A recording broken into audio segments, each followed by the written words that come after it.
We go to another thorny one, and it has to do with the municipal chief executive for Keta Tidal, who says the central government and other benevolent organizations must urgently come to the aid of residents in the municipality after strong tidal waves swept homes away yesterday. Joy News correspondent Ivy Setoji reports that thousands of people have been forced out of their homes due to flooding from the waves. We'll hear from the municipal chief executive shortly, but first, here's a resident who says they've lost everything to the tide.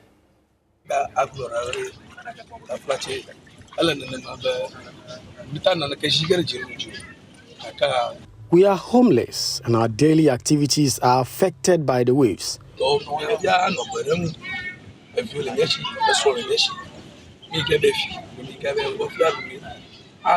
are hoping that help comes through you, the DC.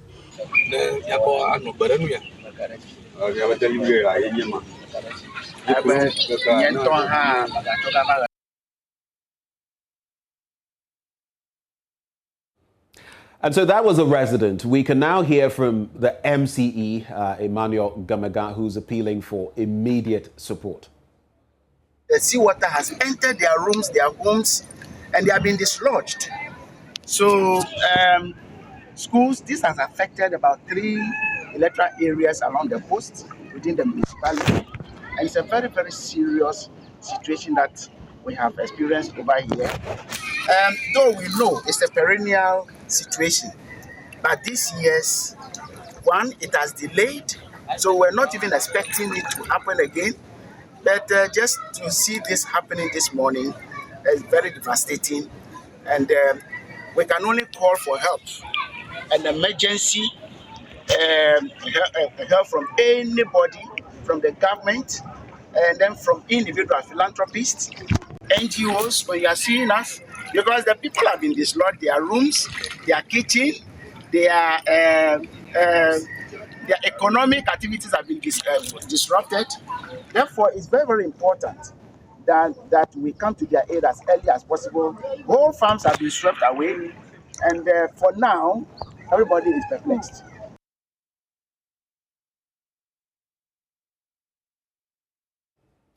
Well, let's take you live now to Keta, where my colleague Maxwell Agbagba joins us live with more. Maxwell, do tell, where exactly are you and what have you observed about this very, tricky situation?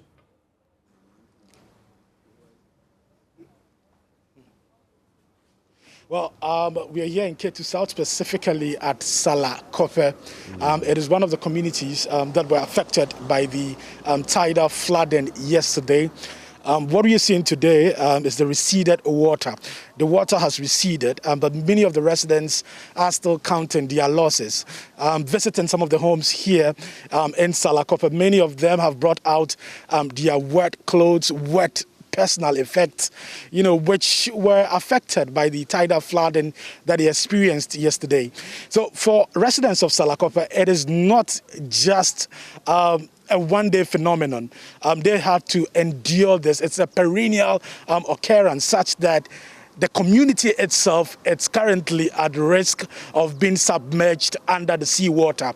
Now, critical infrastructure here have been affected. In fact, school buildings have been affected. And in fact, the community cemetery here in this community is also affected by the perennial tidal flooding that happens here. So this is the community cemetery, which is just about 100 meters away from the ocean itself. I'm told by community members here that that wasn't the case. This cemetery was actually very, very far away from the ocean.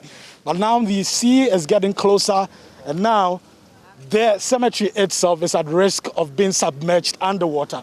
Let me speak to this man who is digging a grave here. Let me find out from him. Sir, what's your name? Fanyo Sabuki. Okay. So this is an active cemetery, right? You still bury people here? Okay.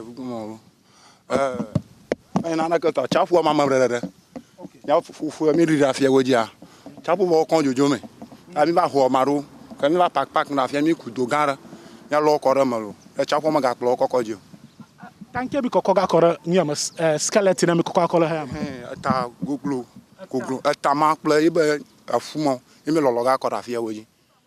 Chapuata. Well, essentially what he's saying is that because of the tidal flooding and because the high tide is affecting the cemetery here, what they are doing is that for people who have been buried very close to where the ocean is coming to now, they would have to pick their skulls, pick parts of the bodies, the skull and then other body parts, and then bury it here in this grave. And that is what he's doing right now. This is not the only thing that is affected here in this community. In fact, the road here, which links Keta and other communities, is also at risk. It's also at risk. Now, yesterday, this whole stretch was actually blocked, and residents fear that when it happens again, they may be cut off from the rest of the country. I have the municipal chief executive here with me. I'll be speaking to him shortly. But first, let me speak to the chief fisherman, who is also here. Let's interact with him and find out from him. Yeah, Tagbi Maraku. Maraku va close, yeah. Okay. Tagbi, please, what's your name? Nyenya Togbi Emmanuel Lanumutete, chief fisherman in Salakopo Landy Beach. Okay. Togbi ma loba mia do nyame na kaka join you style na mia do yevba manyaba se yevba. Mama mia majagba. Oh, great. But kindly tell us, what was the situation yesterday here in Salakopo? You're the chief fisherman. The situation yesterday has been worse than any other day. Almost about a year now, we the people living along here, Salakopo, part of Agavejin and Amutinu, we are not stable at all. The tidal wave has been troubling us. We don't even know where to go because the other side of the road is a lagoon, where we had wanted to run to. But the sea is now entering the lagoon. And the other, you can see, it's also flooded. Nowhere for us to go. So the community is trapped between the ocean and then the lagoon. Keta lagoon. That is exactly what we are experiencing here. And due to that, our what we do for a living has come to a standstill. Because you can't go for fishing in a rough sea. You can't do that. I could remember even yesterday, the sea itself took our canoe, which with the boat, the canoe with the net inside, threw it itself for us to come and haul. So you see at least about 20 nets nearly got missing yesterday. Had it not been an intervention of the fisher folks, the sea would take the nets away. And we can't find it anymore. So that is the thing we are experiencing here. We are having a problem. And for you, it's not just your fishing equipment which is affected. Where you live also, your building is also affected. You came to my house now, you got me up from bed because I was wet. Yesterday I was wet. And this is the time for me to be relaxing. That's the time you came in. My building, 9 rooms has gone submerged into the sea. My junior brother's one, the whole family, we don't have any place. You can't lodge anywhere except the church room. That's the place we are lodging now. And during the day, you see us around the street here, moving. But in the night, you can't get any of us along the street here. You see us pack ourselves like sardine in the church room. Okay. That is exactly what is happening. Okay, so we're going to have an extensive conversation on this, but we have the MC also here, Maxwell Lugutor. He's also here. Let's speak to him let's speak to him, and then find out from him what he's also doing to help residents who are living in this community. We are told that some of them are actually living in a church nearby, and then some also some distance away from where we're standing. You're welcome to join us. Thank you so much. What briefing have you received about yesterday's tidal flooding of this community? Thank you, and thank you so much, and good morning to your cherished viewers. I was here myself personally. Okay. The whole thing started Saturday morning, around 4 that way. The assembly member here called me, and I came personally Saturday it was so bad. So we were trying to do everything possible. You know, it's happening during the weekend to see how we can help the people. Only for me to be called Sunday morning again, the same time, 4:30 a.m. by the 3 assembly members. When I came, it was so sad. It was so bad. You could see the sea crossing the main road, this Keta Aflau road, to the lagoon side. And almost every house here was flooded. I entered most of the houses, the rooms, to help them bring the things out. Some of the rooms I entered, the water reached my knee level. Wow. And it was so scary. At the back of some of the buildings, some of the guys who were helping me, when they entered, you could see the water reach their chest level. Whoa. I couldn't remove my dress to go in, so I was just around helping those who are outside. I want to take this opportunity to thank the police service, the fire service. They came to our help. Had it not been, they brought their machines, and the farmers around brought their machines for us to pump the water to the other side.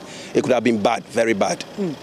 But, so how many people are affected by this? For now, according to the data given me by NADMO, I was here with him myself, we have 1,027 people affected severely. Okay. And what is NADMO doing about the situation? You are on the ground. I've seen quite a number of people also trying to take the names of the people. What exactly are we doing to help? I think NADMO, the director here, should be recommended. He has done well. He was with me throughout. We were here yesterday from morning up to, I left here around 2:30 that way. He's doing very well. We sat down to see what we can do, especially when the thing happened. People, their food, their drink, water to drink and all were all affected. So I also spoke with the regional minister who gave me directions what to do.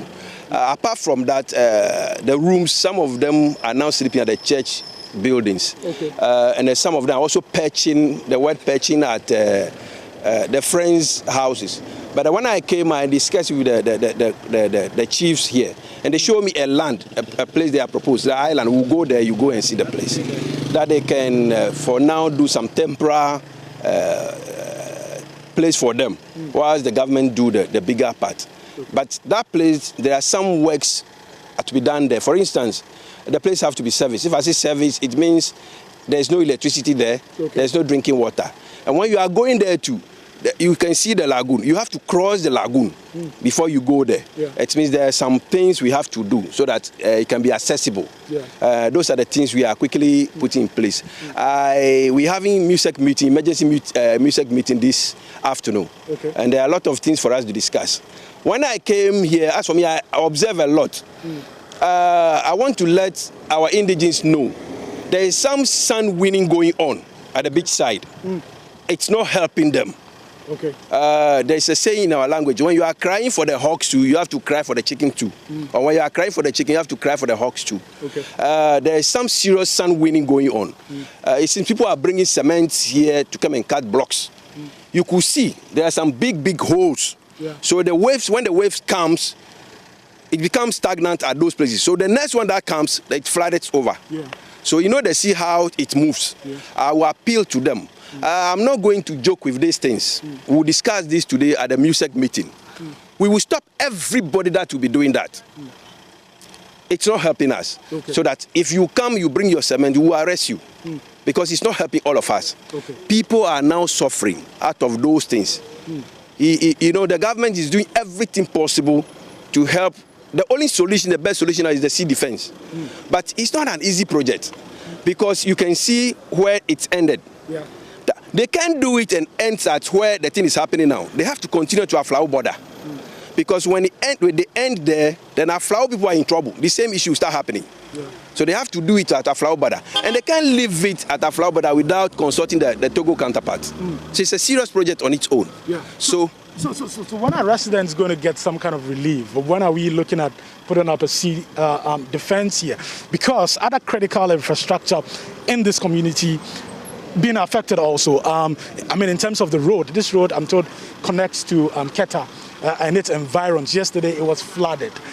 This road is likely to be washed away already. Some part of it is being washed away.